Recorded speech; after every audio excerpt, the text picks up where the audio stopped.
Okay, welcome back to another episode of Third and 23. I'm your host, Alex, here to bring you my third video for the CFP quarterfinal. As I said in my previous videos, I'm going to do one video per game, and whether or not I'm going to bet, I'll let you know in those videos on whether I'm going to bet on that game. And regardless if I bet on the game or not, I will give you my prediction on how I think the game is going to play out. So in this video, we're talking Rose Bowl, Ohio State, Oregon, rematch from a midseason showdown that Oregon won by 1 point. So first, how did both of these teams get here? Suck Ohio State. Ohio State was projected to be one of the national title frontrunners back in the preseason, and they've been as good as advertised. They did get to the season finale, and there's some disappointment there at the end. They got to the season finale and lost to Michigan for the fourth year in a row, which prevented them to being able to go to the Big Ten championship game and have a rematch against Oregon. Because they didn't win their Big Ten, because they weren't able to win the Big Ten, they had to play in the first round of the college football playoff, a game they played against Tennessee, and they absolutely blasted Tennessee. Ohio State hasn't looked better than that the entire season. When you talk Oregon, how did Oregon get here? Oregon, first year in the Big Ten, and they had a slow start to the year. Ugly win against Idaho, 3-point win against Boise State. But as the season wore on, their transfer quarterback Dylan Gabriel got more and more comfortable in that offense, and Oregon ended up finishing the season ranked number 1 and undefeated headed into the college football playoff. So now what's the driving factors behind both of these teams? When you talk Oregon, it's got to be Dylan Gabriel. 6-year quarterback, Heisman finalist, has had a great year, great system quarterback, and has played better and better as the season has worn on. And really, it's the entire offense because they have a great running game and a great receiving core to support him. When you talk Ohio State, what's the driving factor behind Ohio State? To me, it's one word: talent. It's been talked about ad nauseum. Ohio State's paid over $20 million in NIL money for their roster, and they have NFL talent everywhere: running back, receiver, defense, you name it. They've got NFL talent there. So that's basically what's gotten Ohio State to this point. So now let's dive a little more into both of these teams and see how these teams are trending going into this quarterfinal matchup.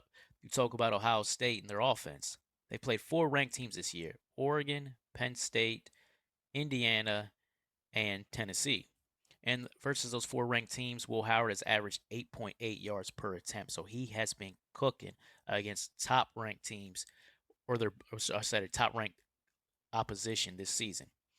And he's gotten that balance from Hendo and Quinshawn in the running game. 147 yards rushing is pretty good balance. You consider how well Will Howard's been in that passing game has been playing. So this Ohio State offense is not going to be shut down by a top-ranked team. Then you look at this Ohio State's defense and really look at their schedule. Ohio State has only given up more than 17 once this entire season, and that was that game at Oregon, 32-31. So we talk more about that game at Oregon. I don't put a lot of stock into that loss to Oregon because that was a game that I predicted they were going to lose back in the preseason. I thought they were going to lose to Oregon, the road game in Eugene. That's a tough place to play against a very good opponent.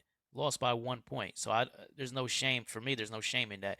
And the defense has played well against every single team they've played against other than the Ducks this season. So when I'm looking at this defense and I'm looking at this Oregon offense, it kind of almost seems like a wash. We might get a repeat of what we saw in that first game because since that Ohio State game, Oregon still has been par for the course. They have scored over 30 in 6 of 7 games they've played since then. But there's one thing I look at when you really look at Oregon, you're trying to see, is there any cracks in this Oregon armor? And then I started look more and more at this game, or more and more at this team. And for the last 5 games, they have had a 1 or 2 possession game in the fourth quarter in those games. So we talk Michigan. Michigan doesn't even have a passing game. The worst passing game in the country. That was 31-17 in the fourth. It was still a game. Maryland. Maryland stinks. Just flat out. Okay. That was 29-18 in the fourth quarter. You telling me you couldn't put it on both of those teams? Wisconsin. Wisconsin is an average team. They were trailing Wisconsin 13-6 in the fourth quarter. They ended up coming back and winning that game 16-13. And then Penn State in the Big Ten title game, that was 45-37, and a game that Penn State ran for over 290 yards. With Katron Allen and Nick Singleton, not exactly top tier backs in my opinion. So for me, I'm looking at Oregon. I don't want to go so far as to say reeling, but they started to see a little shaky ground there. That said, had a month off, basically a month off since then, and I think this month off is exactly what Oregon needed, particularly on the defensive side of the ball, because they were starting to get a little shaky. So now we go into this game. You know, these teams, it seems almost a mirror of what we saw in that first game. I see an Ohio State offense that's going to be able to put up points. I see an Oregon offense that, despite the fact they're going against a great defense in Ohio State, they lit them up the first time, and I just think they got the ability to throw up points on them the second time.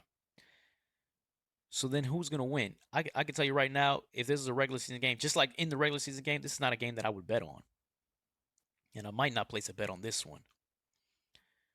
But in my heart of hearts, as it will say, Ohio State is just a better team than Oregon. They're just better. Talent-wise, they're better. Next level talent-wise, they're better. Passing game is better. There's better options in the Ohio State passing game. Running game, there's better running backs. Jordan James is a good running back for Oregon. He's not Bucky Irving. And if he was at Ohio State, he'd be third string. You know, defensive front, better at Ohio State. Everywhere you look at it, Ohio State is better than Oregon. I just think they lost to Oregon because it was a tough game on the road in a tough environment. So give me Ohio State. I'm going to lay the 1. I likely will not bet on this game, but just to give you a prediction on who I think will win, or say I laid the 2. I likely would not lay the 2. I'm probably not going to do a bet on this game because it's just so close to me. But if I had to make a pick, I would probably just money line Ohio State, as I think they're the better team. So anyways, if you like the content, please like, comment, subscribe, all of that, as you're going to see my YouTube panel hit in a few seconds. Take care.